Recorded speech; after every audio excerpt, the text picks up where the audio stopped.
Samsung's latest flagship folding phone looks like it has been put on a diet. The result is a transformation into one of the thinnest and lightest devices available and radically changes how it handles for the better. The Galaxy Z Fold 7 measures 8.9mm thick when shot, well within the realms of a standard smartphone if you ignore the camera bump on the back. It easily fits in a pocket but opens up to turn into a folding tablet just 4.2mm thick. But at $2,000 you pay an awful lot for such a fancy device. It is an expensive, cutting-edge gadget that can, in theory, replace your phone, tablet, and PC in one pocketable device. The Samsung Galaxy Z Fold 7 is the closest thing to a tech inflection point we have at the moment. It is by far the best large screen foldable ever made, super thin, super light, exquisitely made, undeniably powerful and full of AI smarts, and goes straight to the top of our list of the best foldable phones you can buy. It's Samsung's first foldable to almost entirely not under-deliver on cameras, featuring the line's first ever 200MP camera. It feels like more than progress, it's a folding phone revelation. I like it so much that I find myself frantically searching for weaknesses. I probe each part looking for a place where Samsung may have miscalculated, and with very few exceptions, I can't find any weaknesses. If I had to pinpoint where Samsung trips up, it would be in two areas: the removal of the digitizing layer, which leaves the Galaxy Z Fold 7 unable to work with the S Pen, and the price, which now flirts with $2,000 in the US. That's a lot to spend for any phone, though in fairness, this really is like two devices in one, a flagship phone and 8-inch tablet, and so you might be able to justify the outlay. The Galaxy Z Fold 7 starts at $2,000, which is $100 more than the previous model in the US. There is no price hike for buyers in the UK. The base model comes with 256GB of storage and 12GB of RAM at the time of reviewing. The Galaxy Z Fold 7 is on pre-order now and ships from July 25. It's available in Blue Shadow, Silver Shadow and Jet Black, plus a Samsung Online exclusive mint. Those prices make the Galaxy Z Fold 7 one of the most expensive foldables you can buy. In the US, it now costs $100 more than a similarly configured Google Pixel 9 Pro Fold. For instance, there will be deals especially for trade-ins, so look out for those. I agree, this is a lot to pay for a smartphone, but the Galaxy Z Fold 7 is not just a phone. It's also a tablet, yet so thin and light that someone glancing at in your hand might have no idea it's two-in-one. The question is, are you willing to pay more for something that is truly special? If you think the pace of smartphone and flagship innovation feels somewhat ho-hum, you probably haven't seen or touched the new Samsung Galaxy Z Fold 7. This is one of the best design upgrades I have seen in a while, not because it's radically different to the Samsung Galaxy Z Fold 6 that came before it, because it isn't, but because it's so much better in all the ways that truly matter. I will start with the physical specs because they are the most remarkable thing about of this new handset, especially when compared with the Galaxy Z Fold 6 and yes, even the Galaxy S25 Ultra. Unfolded, the Galaxy Z Fold 7 is just 4.2mm thick, that's 1.4mm thinner than the Galaxy Z Fold 6. Folded, the Galaxy Z Fold 7 is 8.9mm, 3.2mm thinner and the Galaxy Z Fold 6 and only 0.7mm thicker than the Galaxy S25 Ultra.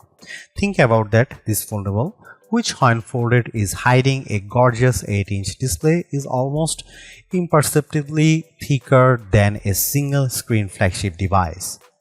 Even the weight is impressive. Between versions, Samsung shed a whopping 24 grams and the Fold 7 is even 3 grams lighter than the Galaxy S25 Ultra. Yup, 2 screens and it's still lighter than the flagship. Perhaps that shouldn't be so surprising. When I hold the Galaxy Z Fold 7 up to the Galaxy S25 Ultra, the foldable is smaller than the Ultra, which is 162.8mm by 77.6mm, while the Galaxy Z Fold 7 when folded is 158.4mm by 72.8mm. Carrying the Galaxy Z Fold 7 is now like a holding secret. At a glance, it looks like a standard 6.5-inch smartphone. It's not until you take a closer look that you notice the seam down one edge and the hinge on the opposite side. Size and weight aside, the phone feels good in my hand because of the excellent materials. Its armor aluminum frame is covered front and back with Corning Gorilla Glass Ceramic 2. A substantial pill-shaped 3-camera array sticks out of the back. Whenever I put the phone down camera side first, it tips at an awkward angle. I guess that's the price I have to pay for a better imaging system. On the top edges, when you are holding the phone, are a pair of microphone holes, a vent, and a SIM slot. The bottom edges feature more microphone holes, a speaker slot, and the USB-C data and charging port. The tolerances here are quite something. The USB port appears to just barely fit in the space. The only buttons are the long volume rocker and the power or fingerprint reader and Gemini button. Samsung has re-engineered the hinge and it's noticeable. The phone is firmly closed when folded and has considerable but not overly resistant tension as you open it, and it snaps into position as a fully flat 8-inch tablet. Unfolding the phone, you are greeted with a flexible display surrounded by a roughly 2mm forgiving raised border that keeps the Fold 7 from making a metallic snapping sound when you close it. There is still a crease, but it's far less pronounced than what you see on the Galaxy Z Fold 6. That's due in part of the new teardrop-shaped screen fold hidden in the redesigned hinge, meaning the thin, flexible screen curves into a perhaps more forgiving teardrop shape when the phone is folded. This is likely what accounts for how it can more easily unfold to a nearly perfectly flat phone. I can only see whatever minimal crease remains at certain odd angles, and more so when the screen is off. To the touch, it's barely perceptible. The Samsung Galaxy Z Fold 7 is IP48 rated, which means it can handle a sustained dunk in fresh water, but I would keep it away from dust and sand. I ran my device under a tap with no ill effects. A wider and taller Z Fold means not one but two bigger screens. The cover display is now a 6.5-inch 21:9 display that is finally indistinguishable from a standard flagship phone display. Where the Galaxy Z Fold 6 has a 968 by 2376 resolution, the Z Fold 7 cover screen is an expansive 2520 by 1080 422 ppi 1 to 120 Hz AMOLED 2x screen. It has a punch hole for the 10 megapixel selfie camera, but it does not feature an under the screen fingerprint reader that's integrated with the power button. It's a lovely, bright screen that's now wide enough to more easily accommodate a more usable virtual keyboard and fully serviceable when you don't want to unfold and use the main display. Like the cover display, the main display is larger this year. It's now an 8-inch display from the Galaxy Z Fold 6's 7.6 inches. It's also got more pixels, jumping from 2160 by 1856 to 2184 by 1968. It's still QXGA Plus and supports the dynamic 1 to 120 Hz refresh rate. While the display size now matches Apple's iPad mini, the 6th generation's mini's 8-inch screen has an aspect ratio of 3:2, while the Galaxy Z Fold 7 is now 5:6. This makes the Fold 7 more of a square as compared to the iPad's slightly rectangular display. In practice, this means that on the Z Fold 7, some videos and games may have larger black borders at the top and bottom. It doesn't bother me, but you might want to see what Netflix looks like on the phone before placing your order. The main screen is big, bright and responsive. It was useful in bright sunlight and all motion looked fluid and smooth. I left it on the default setting, which lets the system adjust the refresh rate on the fly up to 120 Hz and down to 1 Hz, which is not as energy efficient as locking in at 60 Hz. Both screens are rated for a max brightness of 2500 nits. In our testing with the HDR enabled, we got up to 2245 nits on the main screen and 2016 nits on the cover screen. Those are admirable numbers and mean you shouldn't have any trouble viewing these displays in direct sunlight. To achieve the 4.2mm thickness, Samsung made some changes to the panel configuration, most notably dropping the digitizing layer that in the Galaxy Z Fold 6 offered support for specially tipped S Pens. I was initially pretty upset about this, but I did find that I could still draw with my finger. It's not as precise, but it's not terrible, and I can still use my finger to mark up images for generative editing and sketch to image. My doodles for the latter are not as good as those drawn with the S Pen, but the screen had no trouble interpreting my rough sketch and transforming it into a very realistic mouse. I can report though that while the S Pen or any digitizing stylus will not work, a classic dump capacitive complement stylus, one you can buy for $6 on Amazon, does work with the display. It won't record pressure or angle, but it makes it a lot easier to draw.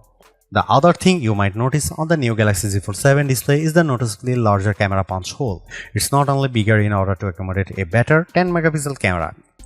It was just 4 megapixel on the Fold 6. The hole is also no longer covered with pixels, so it remains visible at all times. It's positioned a tiny bit more centrally along the top edge than the punch hole on the Google Pixel 9 Pro Fold's flexible display, on which the equally large hole is positioned towards the far right corner and is maybe a bit more out of sight. These things aside, I love this big multitasking screen, which has room for a couple of apps or large screen views of favorite apps like weather or maps. It's also a nice canvas for Gemini Live, which makes the most of the larger space. I also enjoyed drawing on it, streaming shows on Netflix and playing action games. The benefit of a flexible screen is that the Galaxy Z Fold 7 doesn't have to be only flat or folded, it can also be L-shaped, which I found useful when I was checking over an interview transcription which I recorded and used AI to transcribe on the fold. A 90-degree fold also proved useful for watching videos on one half of the screen, while the rest of the fold served as a steady base. There was nothing much wrong with the Samsung Galaxy Z Fold 6's camera array. It has a nice 50-megapixel lens, a 10-megapixel and a 3x optical zoom, 10-megapixel, but I was very aware that this was a flagship class phone with a flagship level price, and it bothered me that the best camera array was reserved for Samsung's Ultra line. That is no longer the case. The Samsung Galaxy Z Fold 7 has a new camera system with two notable upgrades and one disappointment. Here's the full camera system: 200 megapixel wide camera, 12 megapixel ultra wide, 10 megapixel 3x telephoto, 10 megapixel cover screen, 10 megapixel main screen.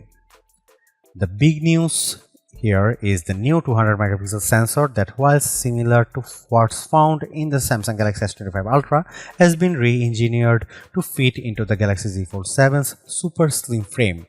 Like most high megapixel smartphone cameras, this one defaults to a 12 megapixel shot, combining the information from multiple pixels for better clarity, contrast and colors. It does a nice job, but there is a very good reason to shoot at the full 200 megapixel. Doing so lets you crop into almost any picture detail without losing clarity. Here you can see some camera samples of the Samsung Galaxy Z Fold 7.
In the software space, the Samsung Galaxy Z Fold 7 is a harbinger of releases to come.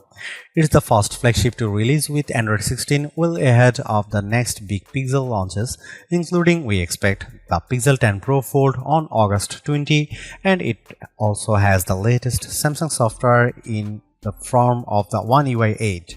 That former landmark is by Google design, with the tech giant rearranging its development flow to ensure that its big partners have these new releases in time for their latest flagship phones.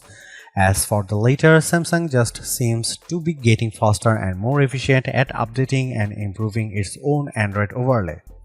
Both platforms are also infused with AI in the form of Samsung's Galaxy AI and Google's Gemini, though where one ends and the other begins may not always be obvious.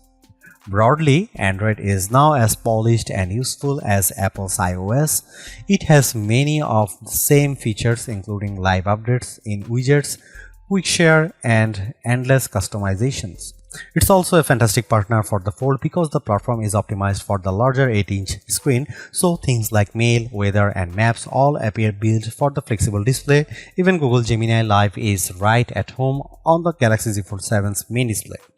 One UI 8 brings things like the Now bar and Now brief, a compendium of all the things you need to know at any point in the day. It's well designed, accessible, and relatively useful.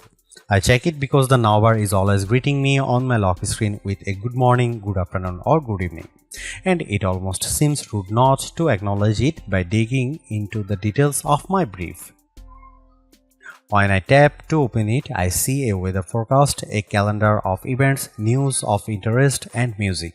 I can choose to add more elements from my phone, which I assume might make the brief more useful.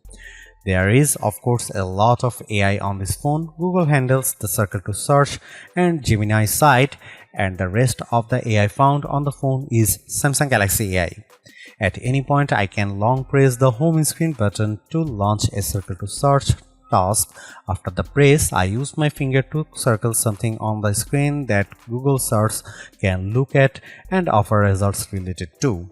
Gemini is summoned by a long press of the power button. It has all the strength of Gemini 2.5 Flash on the web and also Gemini Live. Gemini Live works in full screen mode on the large main display, but I find it more useful when you share your screen with Gemini Live and it then operates in the background, offering insights based on what it can see on screen and the questions you ask it. You can also just have Gemini look through the camera and see your world and ask it what it says, unless you want everyone to hear your Gemini Live conversation. This would be a good time to invest in some Galaxy Buds Pro 3 headphones if you plan to be out and about with the Galaxy Z Fold 7.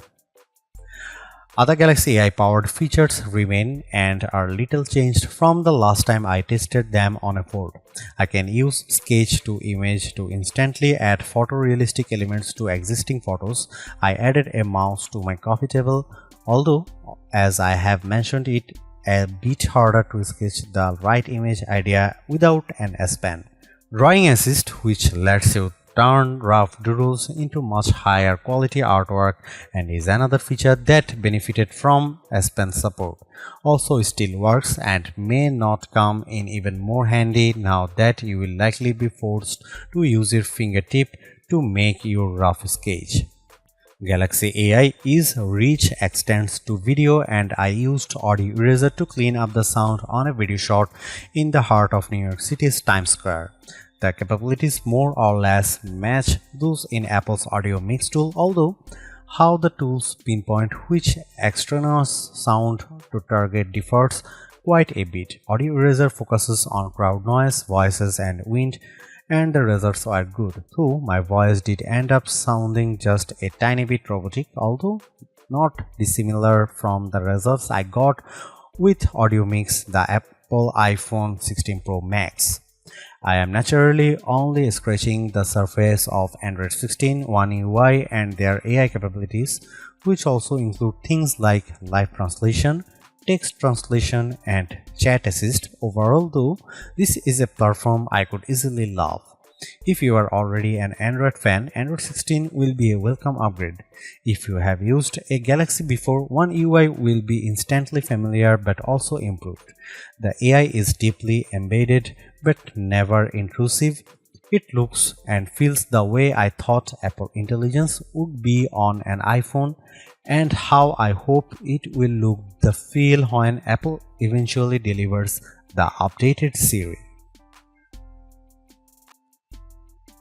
The Samsung Galaxy Z Fold 7 is so thin and light that combined with its larger cover screen, you could easily mistake it for a standard flagship. There is a larger 8-inch display inside, and all this plus the new camera system, the main camera finally gets a 200 megapixel sensor, make this the most desirable Z Fold yet. It's a shame too that it also the most expensive fold to date for some, and that ultimately may hold it back.